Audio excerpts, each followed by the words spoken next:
I'm Rainey Mullen, and this is Pen and Poet. Intimate conversations and performances with poets, both page and stage, established and up and coming. A safe space where you can meet new artists, maybe gain an appreciation for the spoken and written word. This is poetry for the rest of us, the reachable, understandable, digestible poetry. That night, Zapata washed my feet.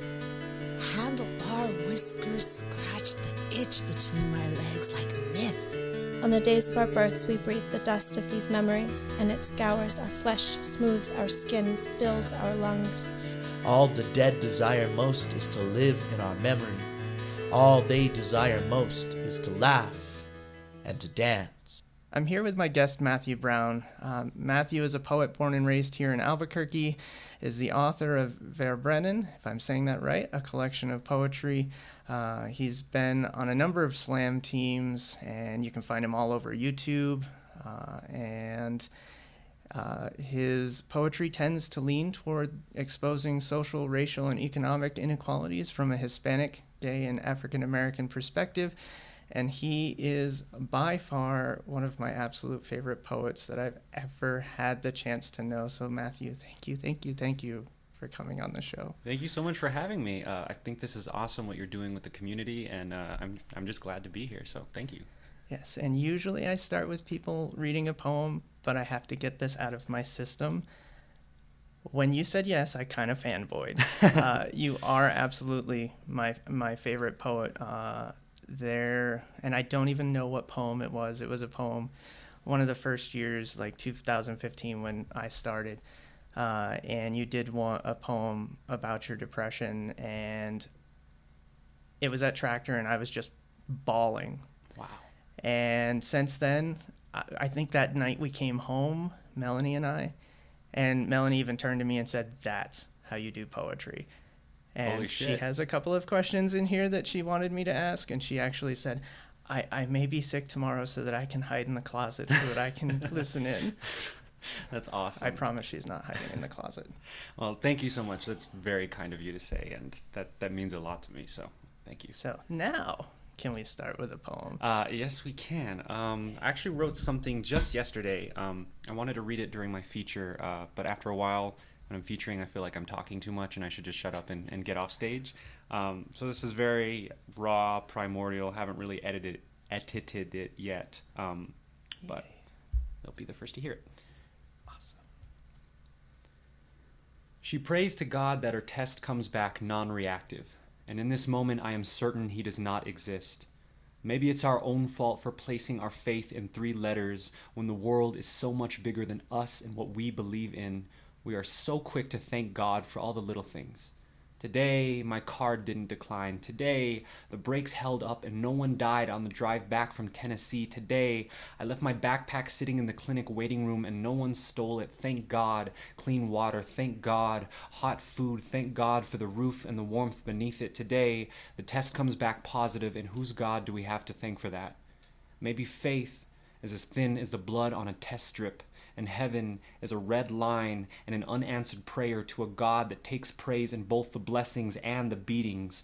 No one told me that Moses parting the Red Sea was a metaphor for sickness flooding the body, like church doors swung open after Mass. Is it true that God's will is forged in the waiting room of a methadone clinic?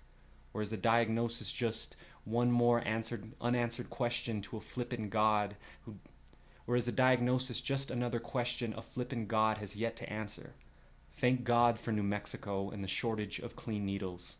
Thank God for the second-hand syringes and the tourniquets on every street corner, our city's way of giving back to the community when heaven feels so far away. She is sitting beside me with a face not even a vengeful God could read, and all I have to offer is a referral, a comforting smile.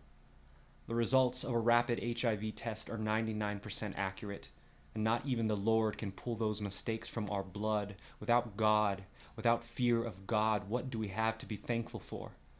I don't know what God's plan is, but whatever machine he's building must run on blood as much as prayer. Today, he added one more lamb to the slaughter. I suppose I should thank God for that too. Awesome. Thank you. Thank you. So then I guess I will start with the question that I always get from other people, because if you know my stuff at all, that I also like to go real dark, and that I tend not to have a lot of hope in my poems. And I assume that you get the question as well, so I will ask you, why no hope in much of your poems? I think for me, the act of writing poetry is just trying to get a feeling out that I don't really have the language for. It's almost like it's its own language, and me choosing the words that I do and speaking the way that I do is like a very rough, like scratching the surface of what it is that I'm trying to feel.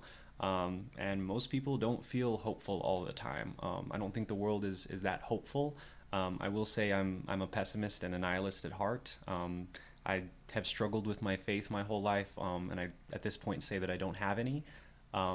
But I think that's not something that people should shy away from. I think that we have kind of made this culture of we should be positive, we should use a lot of euphemisms for when people die or when bad things happen, but the world is kind of a fucked up place, and I think there's as much beauty in that as there is in, falling in love. And I think there are certain people out there that need to kind of balance that scale and to remind people that there's darkness and there's light.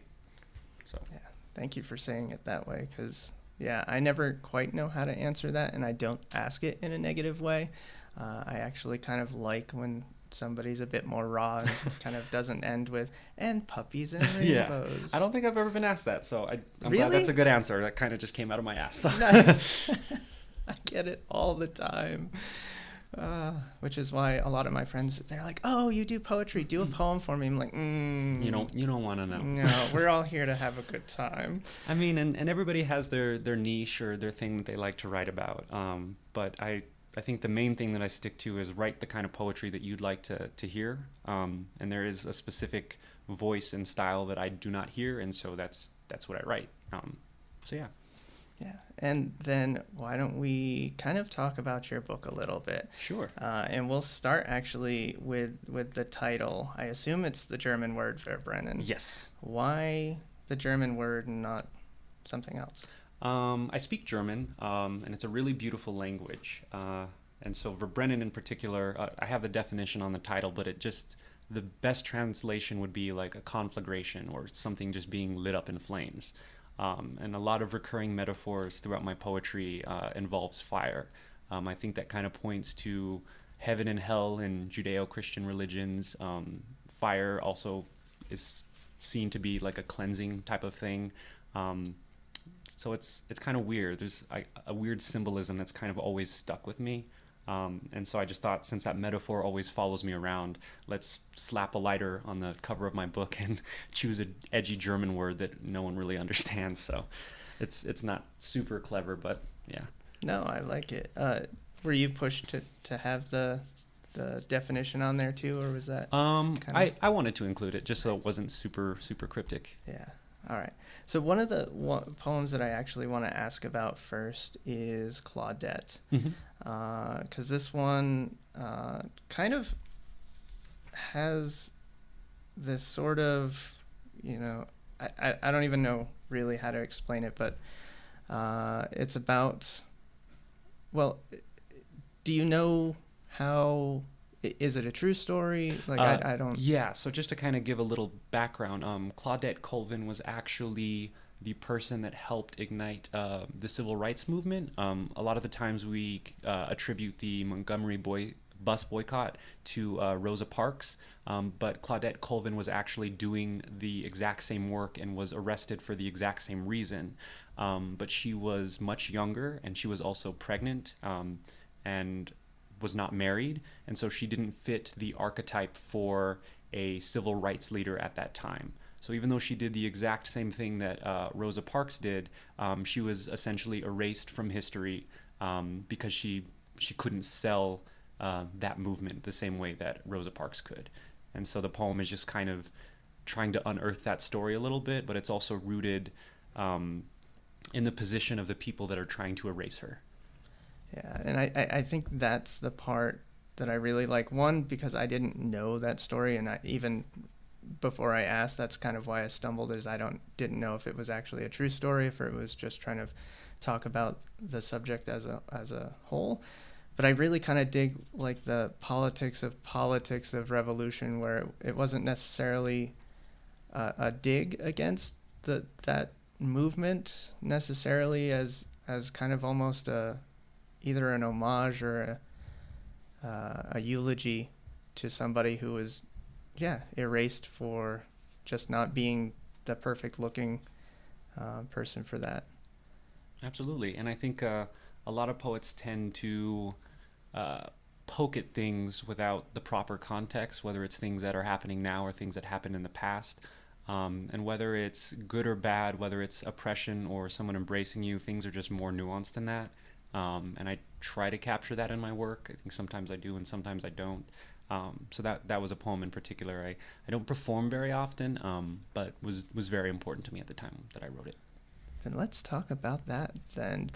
The fact that you don't perform much anymore. I know that you've been doing this for quite some time and probably got started in high school, probably mid to early high school, because you're still pretty young, am I right? Yeah, my 23rd birthday is next month. Guys make me feel so damn old. It's funny you mentioned it. I actually went back to Albuquerque High School, which is where I graduated from yesterday, because they were doing a magazine interview, and so they had a couple of poets come over, and I was invited to just kind of talk about how I got started in slam poetry. And so that's just kind of like a little full circle moment within the past 48 hours. I forgot what your question was, though. And why no more?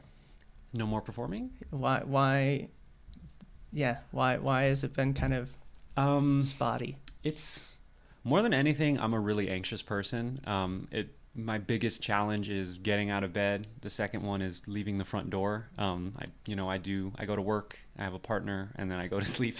I wish my life was more exciting than that. And whenever I do perform, I'm always so glad that I did it. And I'm always so glad that I see all the people in the community that I miss so much. But it's just difficult for me sometimes. A better answer would be I like the Frank Ocean approach to my art, which is to be very mysterious. And, the less you're out there, the more of a commodity your work is, which is cynical, but it's also true. And also just there's certain people that really like to put themselves out there, which I admire and I respect. But the things that I want to share with people are more so my ideas rather than me. I'm just kind of like the conduit that my crazy shit comes through. So... And I kind of knew the answer to that, but I wanted to hear you say it. Yeah. Just because when I first started out, I'm kind of in the same boat. I have real bad anxiety in the day of. If I know I'm going to be performing, I can't eat. Like, I just can't. And I think one of the first times I went to a Lobo Slam, you said on Facebook that you were going, and I was really excited. I got to see Matthew, and you weren't there. And I mentioned it to somebody, and they said, yeah, well, he's got some anxiety stuff. And I had this moment where I was like, whoa, somebody that fucking awesome on stage has the exact same fucking anxiety issues that I do. So... yeah, it had this kind of sad moment that somebody that good would have that much anxiety and not and therefore not do something that they enjoy doing. But at the same time, it was really kind of nice to know that somebody that good also struggles with that same shit. And absolutely. First of all, I'll say sorry for missing that slam. I am a general grade A flake. I definitely embrace that. But yeah, I think that there are so many people that struggle with depression and anxiety, and we don't really talk about it. I think poetry is a medium to do that. Sometimes people blog, there's podcasts, but it's one of those taboo subjects. No one wants to sit down and say, hey, I'm really fucking anxious today. I didn't eat anything in the past 12 hours. This interview that we're doing, I'm so glad to be here, but from the moment you asked me up until the moment I got here, I was really freaking anxious and wanted to cancel because that's just what my anxiety makes me want to do. And so I think that those are things that we should talk about more, because I think if you got enough people to raise their hand with their eyes closed, you'd realize there's more anxious people in the room that are not. And I think some people fake it really well. And there might be a handful of people that aren't anxious, and fuck those people, because I wish I had that. But yeah, I think I wouldn't be who I am if I wasn't scared shitless all the time. So this will be probably the last time I bring it up, but of this subject.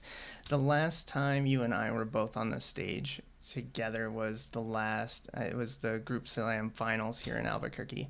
And again, I kind of fanboyed because I think we were back to back, which also meant I knew I was going down because we tend to write on the same subject, and you write so much better than me.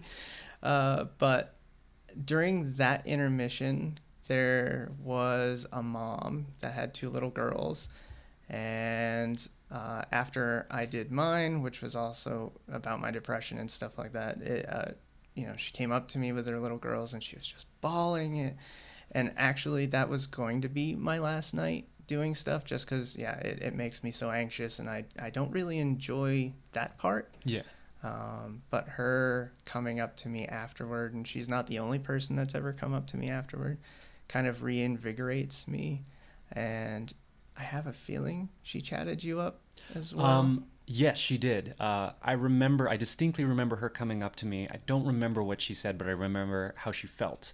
And she was just very open. She shared a lot of personal things that she was struggling with, and just thanked me for making a connection with her. And those things are very, very rare. And I think that any poet should be so lucky to reach someone that way. I actually remember when I met you the first time, and we had our conversation. And those things, they're few and far between, but that is so much more important than the competition, than the slam, the trophy, NPS. Because I remember sitting in an audience and hearing that one poem that just scratches on something that no one has ever been able to talk about, and it fucks you up and it heals you at the same time, and it's kind of magical. So if I can do that for one person, then my work has done something. That's awesome. That's almost exactly what Gigi said. Really? Earlier That's this awesome. week. Yeah. So then to kind of change gears, maybe hear another. Sure. Let's see. Let's see what I have in my little repertoire of poetry.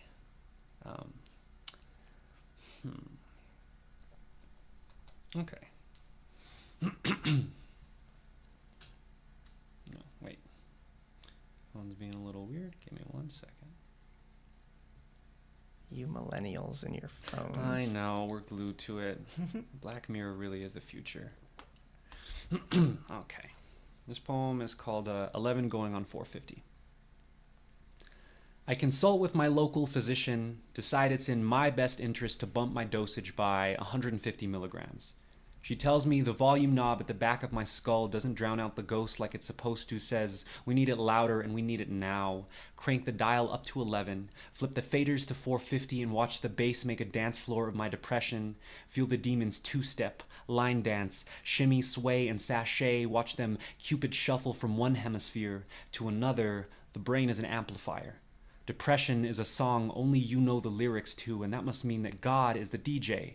Or is it my psychiatrist, or my mother, or is each tune just another beat from my childhood stuck on repeat until I memorize the words to my suicide note without ever having to write it?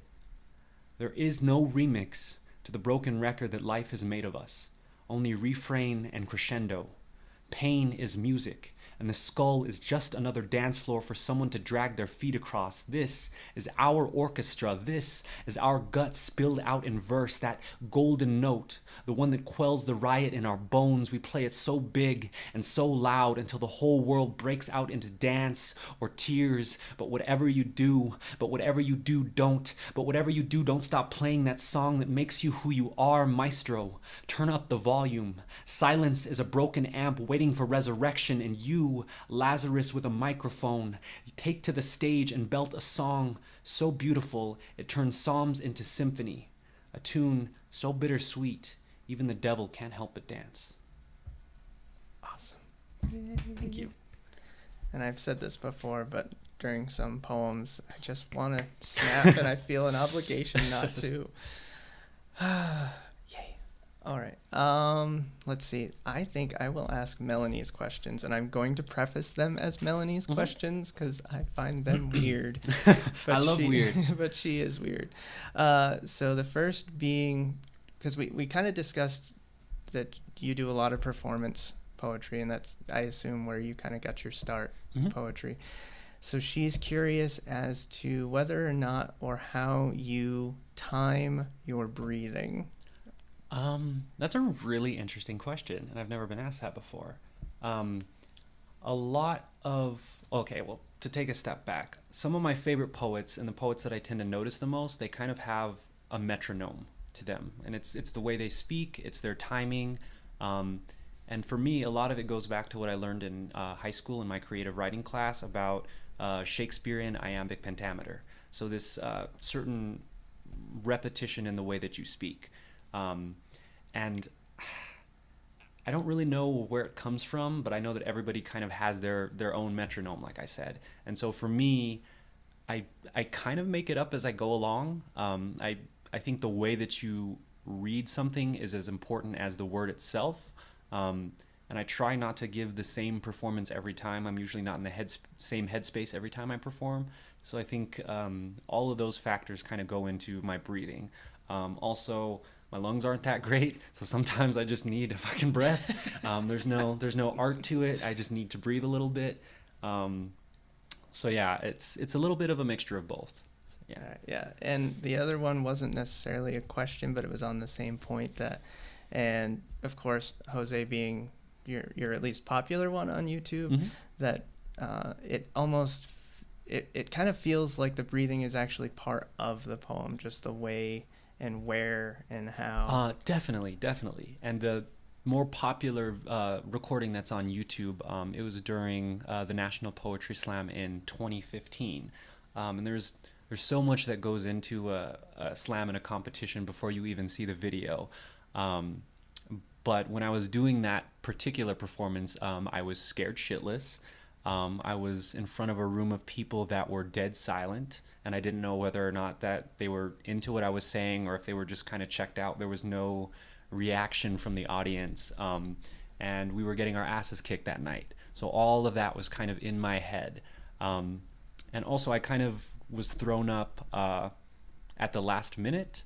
And that night before, one of my teammates, without going too much into it, said that I shouldn't do the poem because he didn't think it was good enough to win us a round or win us the competition.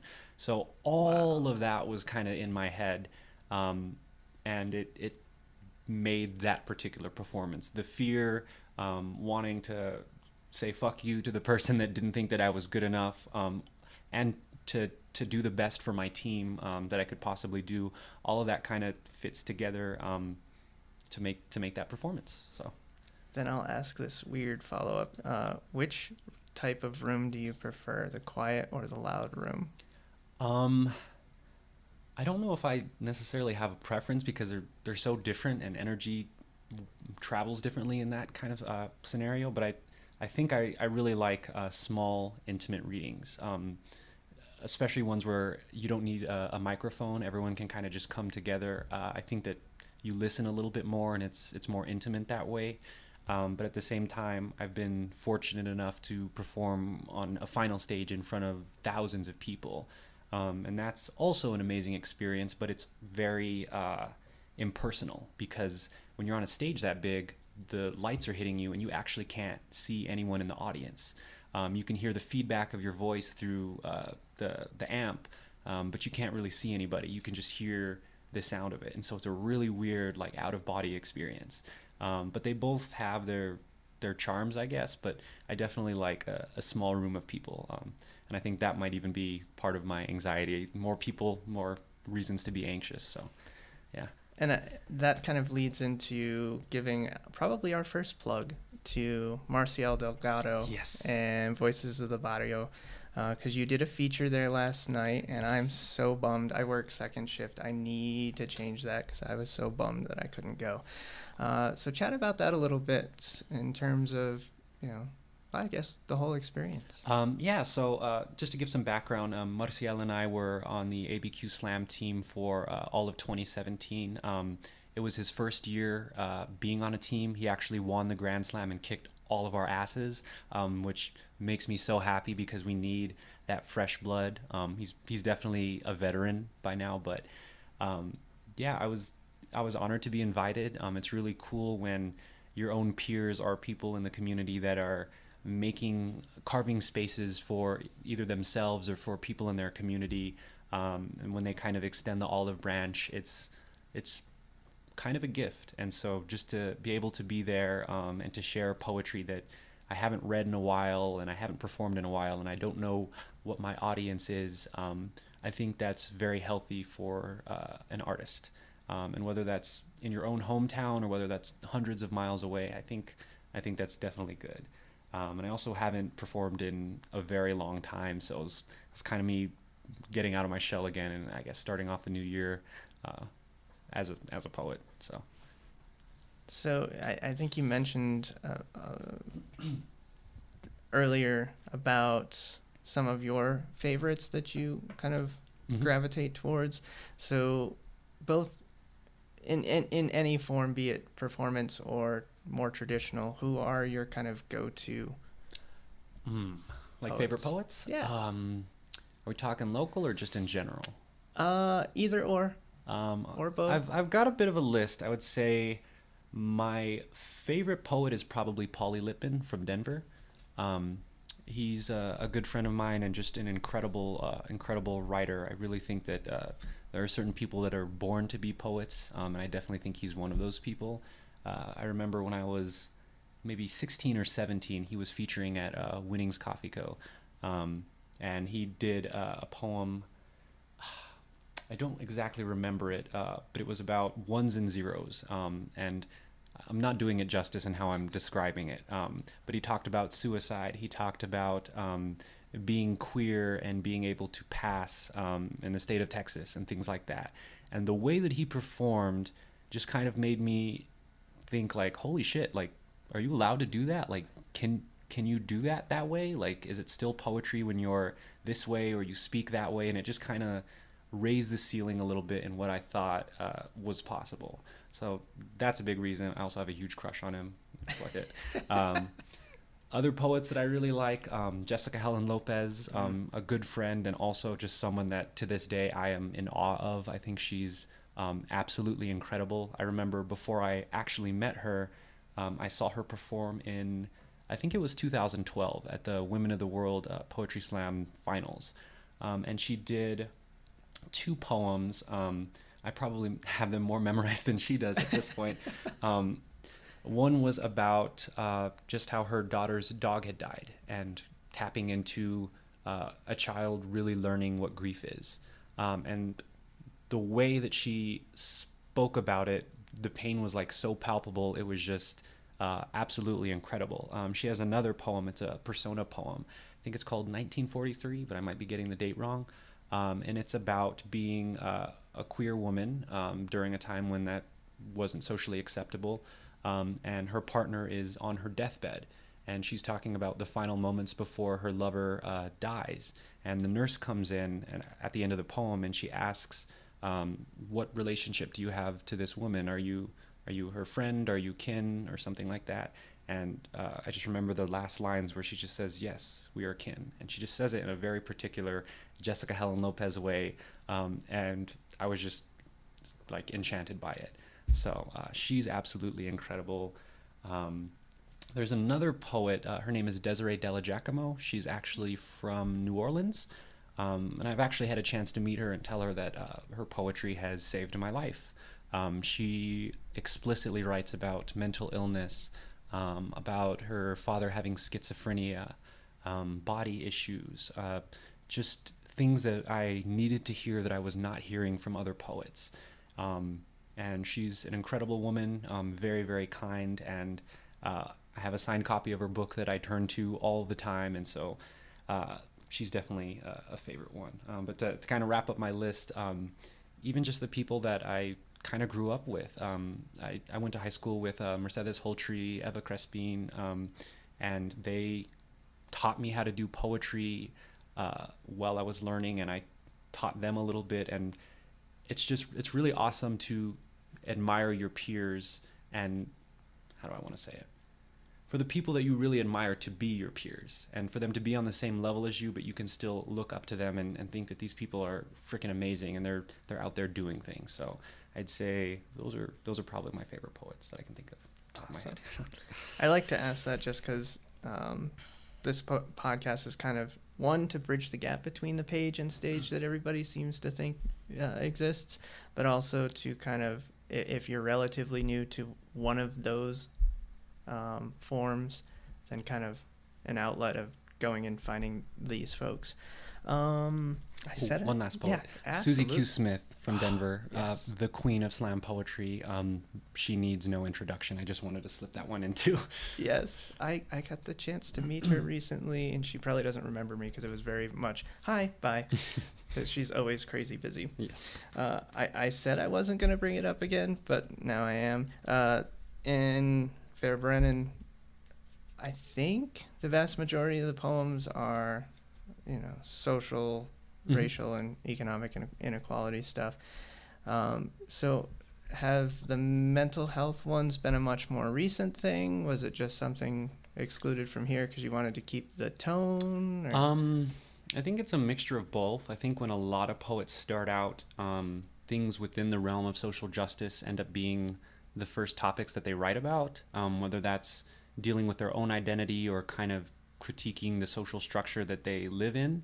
And that was a big part of my writing when I was on the youth team, my own personal writing. But I think that as I got a little bit older, I started to turn that lens inward and kind of attack myself a little bit, for lack of a better word, and to kind of figure out, what are these feelings? What does depression feel like? And how can I tell someone that? What does anxiety and shame feel like? And I think it's a lot easier to write about something else than it is to write about yourself. And I know a lot of really incredible poets that kind of stick to their guns and they stick to what works. And I think that if you're not challenging yourself as an artist and making yourself really uncomfortable and kind of having an autopsy on stage, then I don't know if your growth is going to continue. And so as of right now, that's definitely where a lot of my writing is, dealing with mental illness, dealing with addiction and suicide, because those are some of the hardest topics to talk about. And that's the conversation that I need to be having with myself. And so poetry is just how I do it. Nice. Let's see. Since you said you had a lot of new stuff, let's hear some more. Let's see. What else do I have that I'd like to read?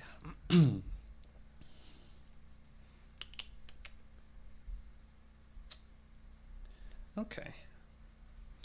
A lot of my recent writing has actually come from some of the work that I do. And to just give a Cliff Notes version, I work as a health educator for Truman Health Services. And so I do rapid HIV and hepatitis C testing.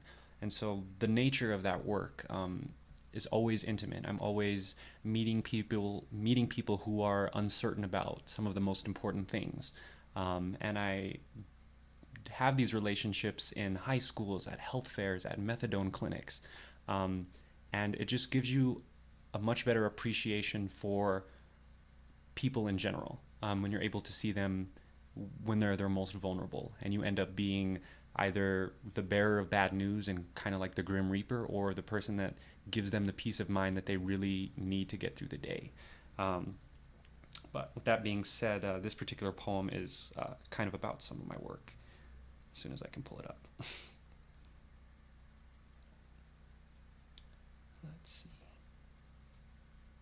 While you're looking for it, I will say that a lot of my work before my current job was a lot of the same. I worked in Milwaukee with, I guess it was kind of like a halfway clubhouse for folks who had experienced mental illness to kind of try to get back into society and back into the workflow.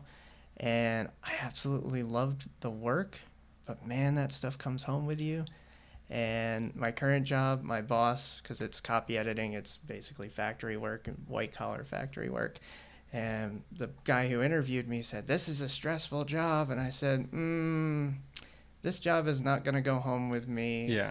So, yeah, I just had to say that it's awesome, awesome work, and I would go back to it in a heartbeat. But man, that stuff comes home. Yeah, absolutely. And every person that I test, to this day, I remember their names, their faces. I worry about these people that I'll never see again, and that's a hard thing to balance. But it's very much worth it. So here's one of the poems. The assembly line at the Duke City Methadone Clinic is a 21st century miracle of modern medicine. Every foggy-eyed dreamer caught somewhere between a kick and a nod, one dose away from some semblance of human. You might never know it, but recovering addicts are, in fact, morning people. Find your place along the yellow line and wait for your number to be called.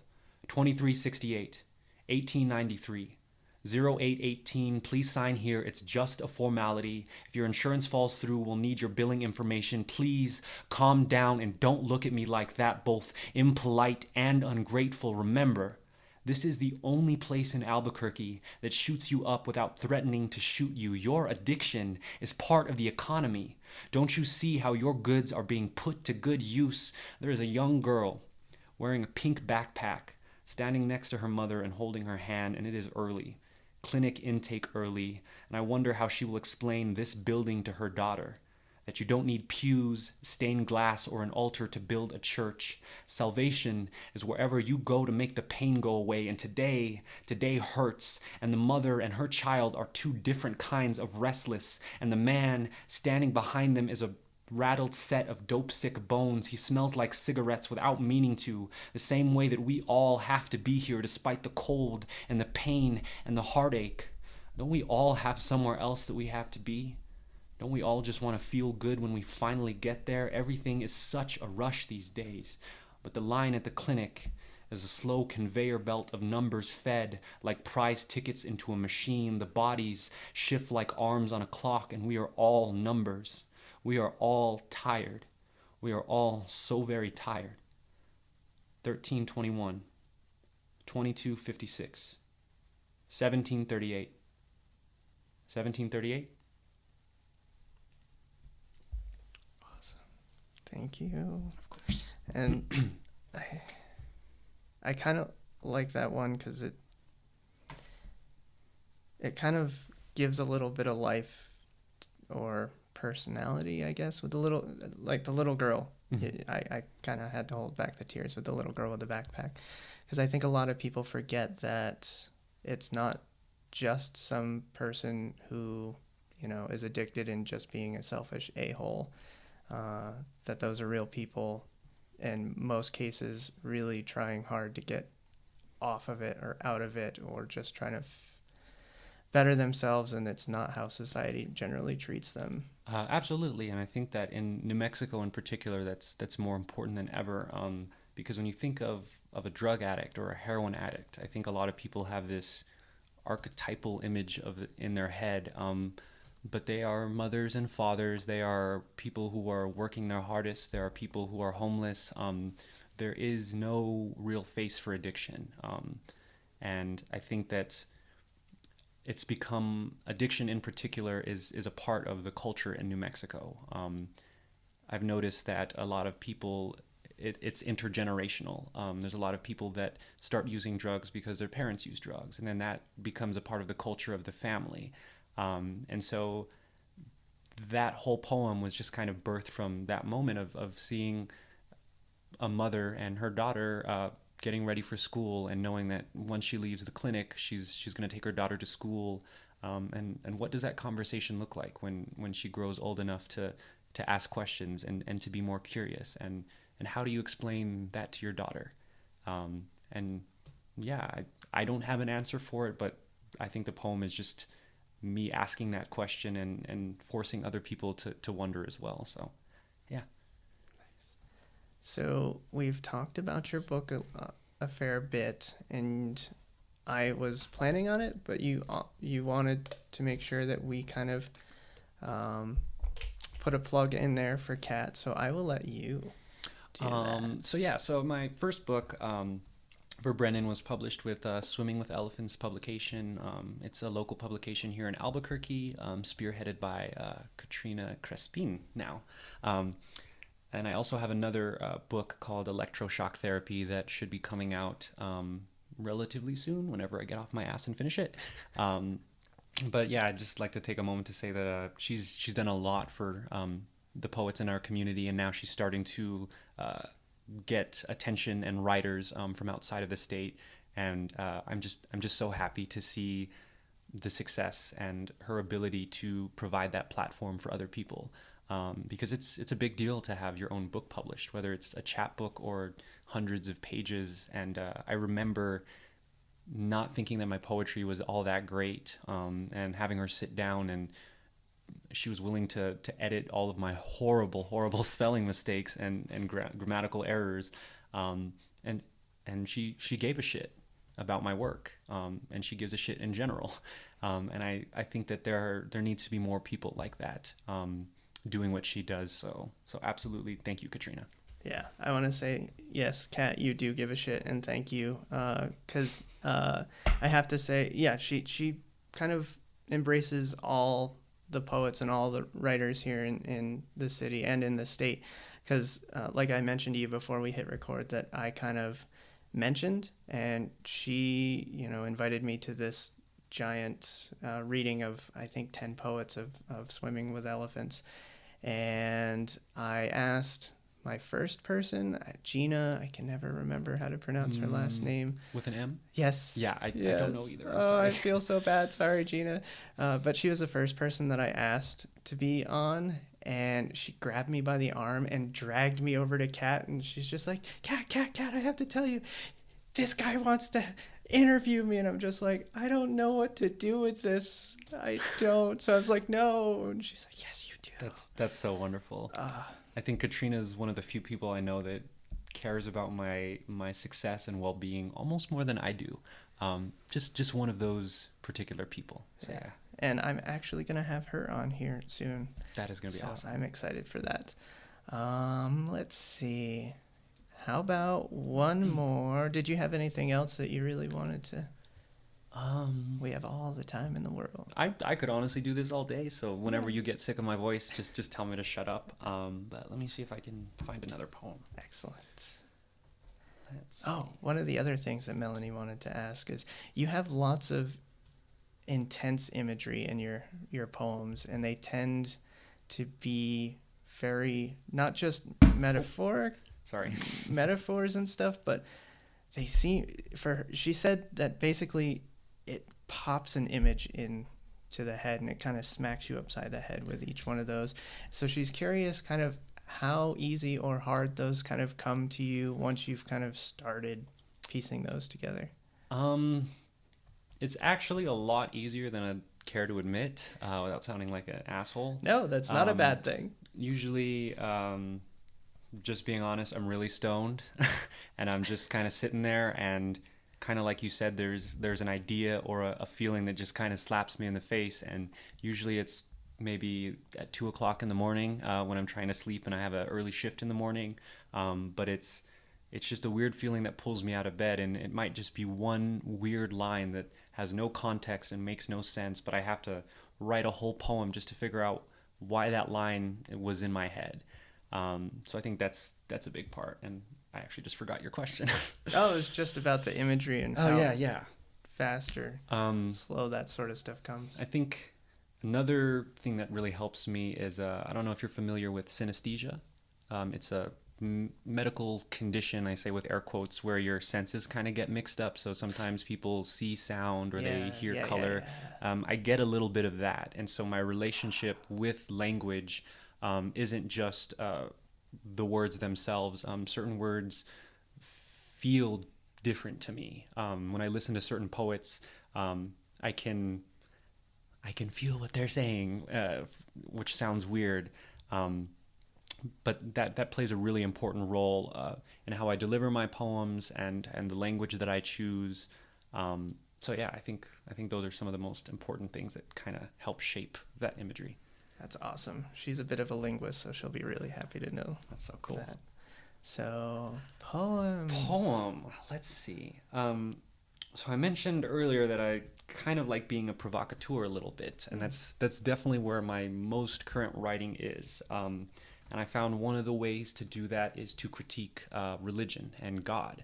because I think it is kind of a universal fabric that kind of ties society together, whether you believe in God or whether you don't. It's kind of always there at the surface. It's always the elephant in the room, and it's just an interesting topic to use as a metaphor for whatever you want it to be. And this particular day I was feeling very I don't know. So we'll see. This poem is called A Pipe in the Attic. Somewhere in heaven's attic, God is smoking Joseph Stalin's ashes through a crack pipe and blowing the smoke in David's face. He passes it to Loki, who then hands it to Zeus, who's a real lightweight no matter what any epic says. God will tell you this himself. The man is a liar. The high God Almighty and his cabal of misbegotten kings people once prayed to, now those egos have become blockbuster has-beens, disenfranchised, forgotten, and cross about it, somewhere between a fable and a teaser trailer. The bad sports club hotboxing the confession booth while the rest of the world goes on doing whatever it is that we've been doing, trying to find the art in the blood and the stigmata and the exit wound. You see, down here, everyone is Christ-like only in that we... Down here, everyone is Christ-like only in that we all die naked and ashamed. If God is anything like me, then he is not worth believing in. But we still carve the wood by hand, find meaning in a slow crucifixion, all the while thanking the man upstairs for fixing the leak that nearly drowned every one of us. He didn't leave a return address. The stone remains unmoved. Now we are the light at the end of a lonely road, and the roadkill is a Bible spread cover to cover like the mouth of a jaded atheist, unfazed by the knowings of a God who is no longer sexy, no longer bleeds that new age Messiah Kool-Aid that left us all reaching for our throats. Now all the slick dick poets and intellectuals hurl metaphors at the sky, projecting our worst habits onto God like heaven was a movie theater and God's face was a canvas we all went mad staring into. Christianity, Catholicism, the world's greatest snuff films where everyone dies before they reach the credits. Now, chaos and confusion, identity crisis and spiritual amnesia. Heaven closed all of its amusement parks a long time ago. Too much sulfur in the cotton candy and everybody outgrew the rides. The gate is closed, but the light in that attic is still on. And the huddled coven still reminisces of the glory days with staccato big bangs and fire begetting smoke as each titan's lungs exhale 1,000 years of collective insecurity. The pipe finds its way back to God, whoever he is, whoever you mean for him to be. Ran rugged, stitched over and unlaced by the burden of man and all his comeuppance, all those piles and piles of tiny dead ash waiting to be loaded into a chamber and fired into God's mouth. Excellent. Thank you. So yeah, I have no idea where the hell that one came from. Yay. That's all I can ever say after people do poems is yay. Sweet. Sorry, Jesus. I have a friend who is, for lack of a better word, very Catholic. Mm-hmm. And probably outside of my grandfather, the most Catholic I know. Okay. In kind of what I see as the traditional sense. And he very much questions all the time, Mm-hmm. and he embraces other people questioning it. So I don't think there's anything to apologize for. I think it's very much, like he says, you have to come to it naturally, if that even ends up being the conclusion that, the people who just walk around saying they believe and then not really following any of the tenets, Mm-hmm. I think it does more disservice to them than somebody who questions and ends up not believing. Yeah. And I definitely think I have a weird obsession and fascination with theology. I think it's so interesting, and seeing how religion and faith has evolved throughout time. And I really do envy those people that it's enough for them. A prayer or God, it's enough to quell those questions. But for me, there's so much in the world that I see that is so ugly, and I don't know where God fits in that equation. And so the language I use, the imagery, I want to be sacrilegious. I want to be inappropriate. I want to not necessarily push buttons, but remind people that they're there. Because I don't know, I think you're not growing unless you're questioning everything about yourself. And that's kind of what life has been for me for the past few years. So, yeah. All right. I think we've pretty much come to the end. Dun, dun, dun. So our icebreaker poem was called A No Net. I think we've done one already on one of the other episodes, but as a refresher, A No Net is a 9-line poem with syllable based, the first line being 9 syllables, then 8 syllables, down to 1 syllable. And it tends to be that poem that you'll see in posters that's kind of the inspirational quote sort of poems. So, and we both kind of went uninspirational. Yes, we did. Which kind of makes sense. And since I usually give everybody else the option to go either first or second, but I think yours is way better. So I'm going to go first so that everybody gets to hear the better one second. Well, thank you. So here's mine. Sometimes I ponder family trees and how rooted they are in dirty pots, their branches knocking each other even in the gentle breezes of spring, leaves waving goodbye to all that falls. All right, my turn. This is my first time with this format, so. Yay. Even though I love the Sandias, home has always been a graveyard. The mountains are high enough to cast its own shadow on Albuquerque, a safe haven for our sins, and a safe haven for our sins in the dark. I don't know if I should read that over again or not. No. Okay. I like the naturalness, because I know people don't see it, but we actually write this just a minute before we hit the record button. Yes, we did. So it's totally raw. So you get to see kind of poets kind of in that making Vulnerable phase. Yeah. Because I had Robin Reynolds on a week ago, and She's awesome. yes, she is. We actually started at the exact same time. Oh, really? Yeah, like I went to watch semifinals at like La Cumbre, and I mentioned something on Facebook, and she said, "Oh, I've always wanted to do that too." So we just said, "Fine, next month we're going," and That's so and we cool. did, and it's been like that since. But we did a poem, and she actually turned it into an actual full-length poem. So I was really excited that last week she shared that with my little poetry group. That's so cool. That I was really excited that she used it. One thing that I want to bring up that we talked about off air is that I had said that I felt like we kind of wrote about the same thing, but I'm kind of curious as to what you think that is, or what your interpretation was. Of us writing the same stuff. Yeah.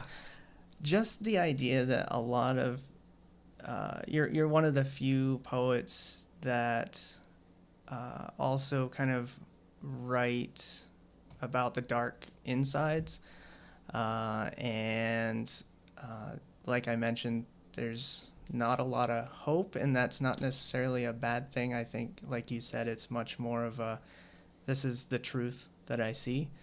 And I've gravitated towards that a lot, because and every city kind of has a personality, and I think a lot of the folks that I see on a regular basis have a very hopeful thing, and that's great because I could use that.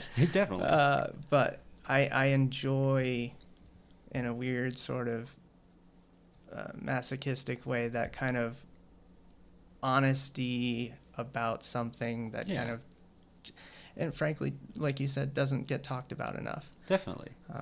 So that's I don't put myself on the level of you, but I think it's subjective. I think we're all somewhere special and different, but it